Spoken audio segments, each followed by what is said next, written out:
Allez, on part tout de suite au Burkina Faso. 6 millions d'électeurs sont appelés à élire leur président et leurs députés. Un double scrutin très attendu avec un enjeu majeur, celui de la sécurité. On le sait, notre envoyé spécial, Stéphane Soumaoro, est à Ouagadougou pour couvrir ces élections. Bonjour Stéphane. Bonjour Nadia. Alors les bureaux de vote ont ouvert tôt ce matin. Quelle est l'atmosphère sur place ? Alors, c'est une belle ambiance ici, on peut le dire. Depuis très tôt, les bureaux de vote ont ouvert à 6 heures du matin, mais déjà quand on arrivait dans le bureau aux environs de 5 heures, 5 heures et demie, les populations étaient déjà là, bien en rang, bien organisées, décidées et déterminées à venir voter, élire celui qui sera leur nouveau président, car ils attendent beaucoup de ce nouveau mandat qui s'annonce. Alors Stéphane, l'enjeu majeur de ces élections, on le sait, c'est la sécurité dans le pays. Quelles mesures ont été prises pour assurer cette sécurité des électeurs ? Alors jusqu'à présent, on n'a pas le nombre exact de forces de l'ordre qui sont déployées sur tout le territoire, mais quand vous passez les rues ici au niveau de Ouagadougou ou même à Bobo-Dioulasso où l'autre équipe est, nous voyons beaucoup de forces de l'ordre dans la ville. Tout est vraiment sécurisé, on peut le dire. Toutes les conditions sont réunies pour que ces élections-là se passent dans de meilleures conditions. Et jusque-là, à notre connaissance, il n'y a eu encore aucun heurt. Tout se passe vraiment dans la bonne ambiance du côté de Bobo-Dioulasso, du côté de Ouagadougou, même à Fadangourna dans l'est et à Ougueya au nord du pays. Tout se passe bien pour le moment, pas d'incident, la sécurité est bien de mise. Ok, pas d'incident pour le moment. La thématique de la sécurité nationale, mais aussi régionale, est omniprésente. Elle était omniprésente lors de la campagne également. Comment les Burkinabés vivent cette situation au quotidien, Stéphane, en tout cas pour ceux que vous avez croisés à Ouagadougou? Alors, pour ceux qu'on a croisés ici à Ouagadougou, vraiment la question de la sécurité est la question principale. Tout le monde sait que le développement économique et autres sera au programme de tous des candidats qui sont là.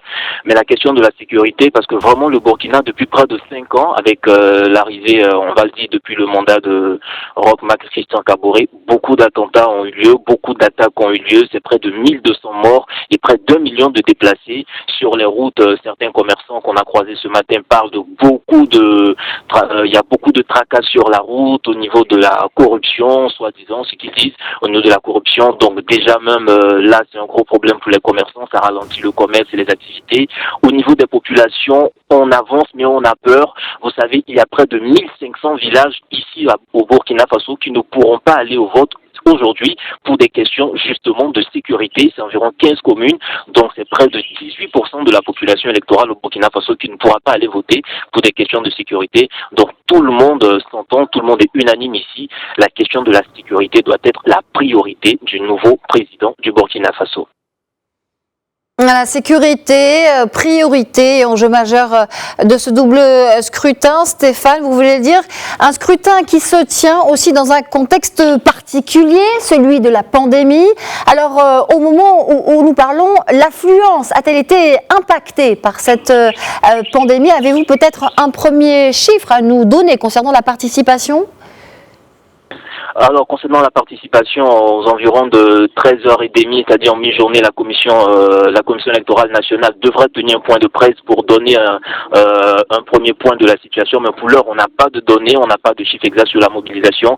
Mais quand on regarde un peu ce qui se passe dans les centres, dans les bureaux de vote, il y a vraiment de l'affluence. Et il faut dire vraiment que la pandémie à coronavirus n'a pas freiné l'ardeur ou la détermination des Burkinabés à venir choisir le président.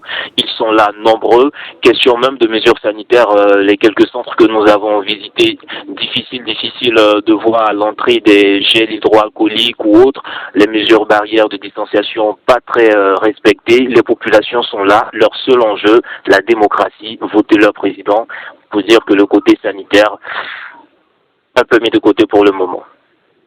D'accord, donc affluence dans les bureaux de vote. Qu'en est-il du dispositif sanitaire? Vous dites que les populations n'ont pas vraiment respecté les mesures. Est-ce qu'on peut avoir plus de détails sur ce point, sur ce dispositif mis à disposition par les autorités à l'occasion de ce scrutin, Stéphane? Alors, pour les quelques bureaux de vote que nous avons visités, près d'une dizaine, quand nous entrons normalement, nous pensions trouver des gels hydroalcooliques à l'entrée, des affiches signalant les mesures barrières à respecter, mais tout cela n'est pas fait. Les candidats, on observait, les candidats rentrent. Ceux qui rentrent pour aller voter, il n'y a pas d'obligation de porter le masque, il n'y a pas de gel hydroalcoolique mis à leur disposition, mais tout se passe dans la bonne ambiance quand même jusque-là. D'accord. Alors, ce double scrutin au Burkina intervient, on le sait, après des élections assez tendues chez les voisins de Côte d'Ivoire et de Guinée. Peut-on s'attendre à un scrutin plus apaisé cette fois au Burkina ? Alors, est-ce que ces élections se passeront dans des tensions? Vraiment, la première image qu'on a de ces élections jusqu'à présent, c'est vraiment quelque chose qui se déroule dans l'ordre, des tensions à espérer ou à prévoir. On ne pense pas vraiment, tout se passe dans un bon cadre. Le président de la République, Roch Marc Christian Kaboré, a voté aux environs de 7h30. Son seul enjeu, quand il a parlé de démocratie et de développement. C'était ça l'enjeu principal. On a vu le candidat, le chef de file de l'opposition, Zéphirin Diabré, qui est venu tout sourire aux lèvres, voter. Il a même plaisanté avec la presse sur place et il a fini par dire que si les résultats de ce scrutin sont sincères, eh bien, ils vont l'accepter. Malgré cela, quand même, ils ont relevé quelques inquiétudes au niveau de bureaux de vote qui ne devraient pas être ouverts, qui ont été ouverts, mais tout se laisse soumis à l'appréciation de la CENI. Mais c'est vraiment dans un cadre, on va dire, de bonne ambiance. On ne voit vraiment pas de tension à l'horizon. Et la petite image du jour, c'est le candidat Eddy Komboigo qui est arrivé et un peu à l'inverse de tous les autres candidats, il a osé ou bien il s'est mis dans le rang, dans la file d'attente comme tous les autres candidats, aux côtés de sa femme, aux côtés de son fils. Il a suivi la file, il n'est pas rentré prioritairement. Il a fait le rang comme tout le monde et là il vient de voter. Et vraiment, c'est dire que tout se passe ici dans de bonnes conditions et vraiment, il n'y a pas de tension à l'horizon. Tout se passe bien au pays des hommes intègres, comme ils le disent ici. Alors, pas de tension, pas d'incident majeur, Stéphane Soumaoro pour l'instant.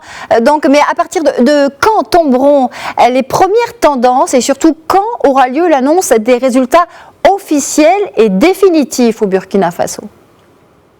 Alors déjà les bureaux de vote vont commencer à fermer ici à partir de 18h et déjà il y a une nuit électorale qui est prévue dans un site que la Commission électorale nationale a disposé. Donc les premiers résultats vont commencer à tomber déjà au plus tard dans la nuit d'aujourd'hui et comme l'élection passée, on s'attend vraiment à ce que les résultats tombent vite. L'élection de 2015, les résultats sont intervenus le lendemain, c'est-à-dire près de 24 heures après les élections. Donc on s'attend encore à un tel dispositif pour cette élection.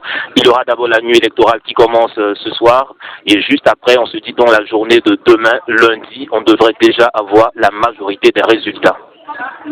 Stéphane Soumaoro, envoyé spécial à Ouagadougou pour Médien TV Afrique. Merci pour toutes ces précisions. Je rappelle que vous étiez en direct avec nous depuis Ouagadougou.